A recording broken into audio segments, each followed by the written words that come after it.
Jadi tidak heran jika banyak pihak yang sangat mengkhawatirkan kalau Anies maju sebagai capres, tentu ada potensi beliau terpilih menjadi presiden, dan jika beliau terpilih menjadi presiden, banyak pihak yang merasa terancam bisnisnya, terancam kepentingannya, terancam kenikmatan fasilitas yang selama ini telah dia dapatkan melalui kebijakan-kebijakan yang boleh jadi tidak sesuai dengan 4 prinsip tadi. Jadi mari teman-teman, kita lakukan perlawanan apapun tindakan, perlakuan yang tidak adil terhadap Anies Baswedan atau siapapun calon presiden yang dikehendaki, yang memenuhi syarat, tetapi ada perlakuan sewenang-wenang, perlakuan sumbang, perlakuan ketidakadilan. Mari, adalah hak kita untuk menuntut keadilan. Ketemu lagi kita di channel yang perlu diimajinasi gratis tidak bayar. Assalamualaikum warahmatullahi wabarakatuh. Apa kabar teman-teman sobat Kicau Jelata? Mudah-mudahan kita semua selalu dalam lindungan Allah Subhanahu wa taala. Hari ini Bang Kicau ingin kita berkicau, berdiskusi, berceloteh soal fenomena Anies Baswedan. Fenomena Anies yang Bang Kicau ingin sharing di sini adalah kenapa banyak pihak tidak suka, tidak ingin Anies menjadi presiden di negeri ini. Bukan hanya sekedar tidak ingin menjadi presiden, bahkan dari fenomena-fenomena yang kita tangkap untuk menjadi calon presiden saja pun banyak pihak yang ingin membatalkan Anies. Ya, kita bisa lihat sinyal-sinyal yang keluar, baik itu dari kalangan kelompok-kelompok kompetitor atau kelompok-kelompok yang berafiliasi dengan kompetitor, ataupun bahkan dari kepala negara kita sendiri, Pak Jokowi, yang secara vulgar kita tangkap dari 3 kandidat yang saat ini berpotensi untuk bisa terdaftar sebagai calon presiden, yaitu Pak Ganjar, Pak Prabowo, dan Pak Anies. Hanya 2 kandidat yang mendapat endorse secara naratif dari Pak Jokowi. Bahkan belakangan ini kita mendengar Pak Jokowi seringkali melontarkan kalimat jangan salah memilih pemimpin, jangan salah menjadi pemimpin, jangan salah menjadi pemimpin. Tentu sebagai rakyat, Bang Kicau sendiri bersyukur dan berterima kasih kepada Pak Jokowi yang mengingatkan kita semua agar kita jangan salah dalam memilih pemimpin. Karena jika salah, ya seperti setidak-tidaknya yang Bang Kicau rasakan secara personal, ya inilah keadaan yang kita terima saat ini, di mana kohesivitas sosial kita cenderung bermasalah, lalu ketidaksukaan di sana-sini yang membuat rekat tenun kebangsaan kita mulai tercabik-cabik atau setidak-tidaknya mengarah menuju cabik terjadi di mana-mana. Tentu sebagai warga bangsa kita sangat prihatin dengan keadaan ini. Kepada teman-teman semua yang belum subscribe ini channel, silakan subscribe. Subscribe itu gratis, tidak bayar, dan subscribe itu adalah bagian dari amal sedekah. Karena dengan teman-teman mensubscribe ini channel, artinya teman-teman telah memberi kesenangan, kebahagiaan kepada kami berdua, Bang Kicau dan Bung Dela. Teman-teman yang berbahagia, Bang Kicau mencoba untuk mencari tahu kenapa Anies tidak diinginkan oleh sekelompok orang untuk menjadi calon presiden. Calon presiden, apalagi menjadi presiden. Menjadi calon saja Anies akan dibatalkan. Banyak tanda-tanda, sinyal-sinyal yang secara gampang kita tangkap. Setidaknya ada 4 alasan menurut pandangan Bang Kicau. Alasan pertama adalah soal kapasitas intelektualitas Anies yang sangat mumpuni. Tentu orang yang punya kapasitas intelektual yang mumpuni ini tidak gampang untuk dikendalikan, tidak gampang untuk diarahkan.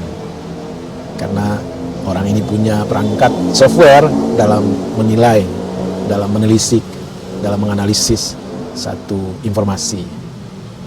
Jadi ya nomor 1 ya kapasitas intelektual. Nomor 2 adalah kapasitas leadership. Anies adalah tipikal pemimpin yang memang terlahir menjadi seorang pemimpin. Ini dibuktikan dalam rentang panjang hidupnya.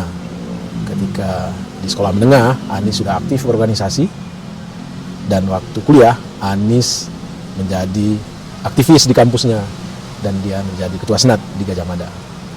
Lalu di dunia internasional juga Anies dikenal sebagai 100 tokoh yang akan mempengaruhi dunia.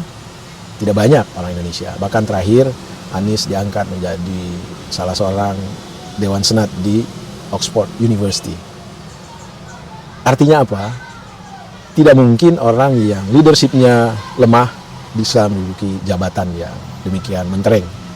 Tentu kapasitas leadership ini juga akan sangat membuat dia teguh dengan pendiriannya, dan sangat tidak elok bagi mereka yang punya kepentingan untuk kelompok atau diri. Sulit untuk mempengaruhi orang dengan kapasitas leadership sekuat dan sehebat ini. Lalu yang ketiga adalah Anies, orang yang sangat paham untuk apa negeri yang besar ini, negeri yang indah ini didirikan. Di samping kapasitas intelektualnya, beliau juga adalah cucu dari pahlawan nasional. Kakeknya bagian dari mereka yang ikut serta untuk mendirikan republik ini. Dan selalu dalam narasi-narasinya Anies menerangkan, menjelaskan bahwa republik ini didirikan untuk 4 tujuan. 1, melindungi segenap bangsa dan tanah tumpah darah Indonesia. 2, mencerdaskan kehidupan bangsa. 3, memajukan kesejahteraan umum. Dan yang keempat adalah ikut serta berkontribusi dalam perdamaian dunia. Itu adalah destinasi kenapa republik ini didirikan, dan itu melekat di dalam benak Anies. Lalu yang keempat adalah dalam pengambilan keputusan, Anies mempunyai acuan-acuan yang jelas. Acuan pertama Anies adalah apakah keputusan yang akan diambil itu sesuai dengan prinsip-prinsip keadilan dan kesetaraan. Yang kedua, apakah ini sesuai dengan kepentingan umum. Yang ketiga, apakah keputusan tersebut masuk akal, bisa diuji secara saintifik, tidak bertentangan dengan ilmu pengetahuan. Lalu yang keempat adalah apakah keputusan ini sesuai dengan undang-undang atau regulasi. Kesanalah referensi Anies dalam mengambil kebijakan-kebijakan yang akan mempengaruhi republik ini. Tentu dengan dasar yang jelas, nyata untuk mengambil setiap keputusan, baik ke depan yang menyangkut budgeting misalnya, jelas arahnya untuk keadilan, kesetaraan, lalu kehendak umum, lalu sesuai dengan ilmu pengetahuan dan sesuai dengan regulasi, maka akan susah bagi pihak-pihak yang sifatnya mencari rent seeker, ya, berburu rente untuk mempengaruhi Anies. Lalu jangan tahunya Anies akan tujuan republik ini, tentu tidak dengan serta-merta orang-orang yang selama ini mengambil banyak manfaat dari kebijakan-kebijakan yang diambil di negeri ini akan merasa terancam. Anies tidak menyatakan bahwa yang akan dilakukan bukan hanya kebijakan ke depan yang referensinya adalah 4 hal tersebut, tetapi juga kebijakan-kebijakan yang telah berjalan, dan ada korelasinya. Jika Anies harus mengambil keputusan untuk ongoing kebijakan tersebut, tetap Anies akan bereferensi kepada 4 hal tersebut. Tentu hal ini sangat mengkhawatirkan mereka-mereka yang sekarang menangguk keuntungan, menangguk benefit, menangguk kelimpahan rezeki dari apapun kebijakan yang sudah berlangsung di negeri ini. Jadi tidak heran jika banyak pihak yang sangat mengkhawatirkan kalau Anies maju sebagai capres, tentu ada potensi beliau terpilih menjadi presiden, dan jika beliau terpilih menjadi presiden, banyak pihak yang merasa terancam bisnisnya, terancam kepentingannya, terancam kenikmatan fasilitas yang selama ini telah dia dapatkan melalui kebijakan-kebijakan yang boleh jadi tidak sesuai dengan 4 prinsip tadi. Apa yang harus kita lakukan sebagai rakyat? Sebagai rakyat, tentu kita harus yakin saya yakinnya bahwa negeri ini memang didirikan untuk kita semua. Siapapun kita sebagai warga negara Indonesia adalah berdaulat, dan daulat kita itu akan kita tunjukkan pada saat kita melakukan pemilihan umum pencoblosan. Jadi mari teman-teman, kita lakukan perlawanan apapun tindakan, perlakuan yang tidak adil terhadap Anies Baswedan atau siapapun calon presiden yang dikehendaki, yang memenuhi syarat, tetapi ada perlakuan sewenang-wenang, perlakuan sumbang, perlakuan ketidakadilan. Mari, adalah hak kita untuk menuntut keadilan di Republik ini. Ada banyak cara. Lalu yang kedua, ingin Bang Kicca menyatakan bahwa ada presidensial threshold 20% yang diberlakukan untuk Pilpres di masa datang. 20% itu dasarnya adalah pemilu yang dilakukan di 2019, yang sejatinya sebenarnya itu sudah kadaluarsa di 2024. Tetapi mereka sudah memutuskan, dan gugatan yang dilakukan ke Mahkamah Konstitusi oleh banyak civil society selalu dipatahkan dengan argumentasi bahwa itu adalah open legal policy. Artinya DPR lah dengan pemerintah yang berhak untuk menggantinya. Pemerintah bisa dengan DPR bersepakat untuk menjadi 0%. Kita berharap mudah-mudahan dibukakan hati kewarasan dari pemerintah dan DPR dan mengembalikan PT menjadi 0%, karena sudah tidak relevan dengan diadakannya serentak pemilu legislatif dan pemilu eksekutif. Tentu 20% sungguh tidak relevan, sungguh tidak masuk dalam akal sehat kita. Demikian teman-teman, celoteh pendek Bang Kicca di hutan kota Munjul soal fenomena Anies Baswedan. Dan sekali lagi, kita harus mampu membedakan angkot dengan sopir. Angkot adalah sesuatu yang kita jaga, karena angkotlah yang bisa membawa kita dari satu tempat ke tempat lainnya. Sopir, kapan saja, kalau ugal-ugalan, berhak kita tegur, bahkan kalau perlu kita ganti. Begitu juga dengan negara dan penguasa.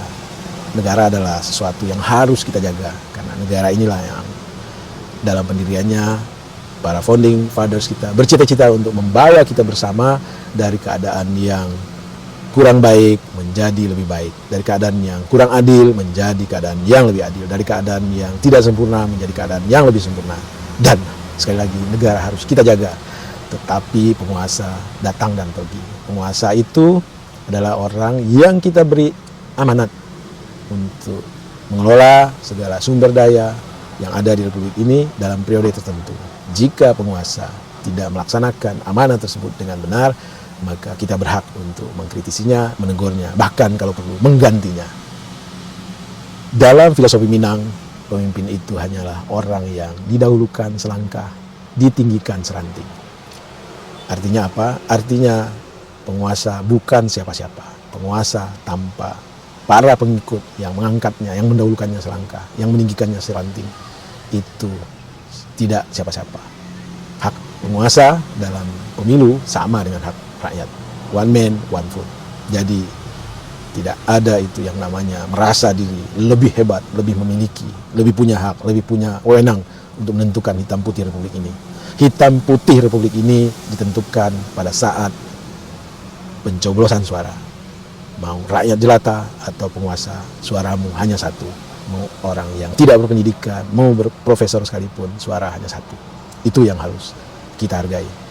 Kembali ke soal didahulukan selangkah, ditinggikan seranting. Artinya apa? Ada dua konsekuensi. Karena dia lebih dulu, jika ada ancaman di depan, dialah yang menghadapi ancaman tersebut. Tetapi sebaliknya, jika ada kenikmatan di depan, dialah yang berhak mencicipinya terlebih dahulu.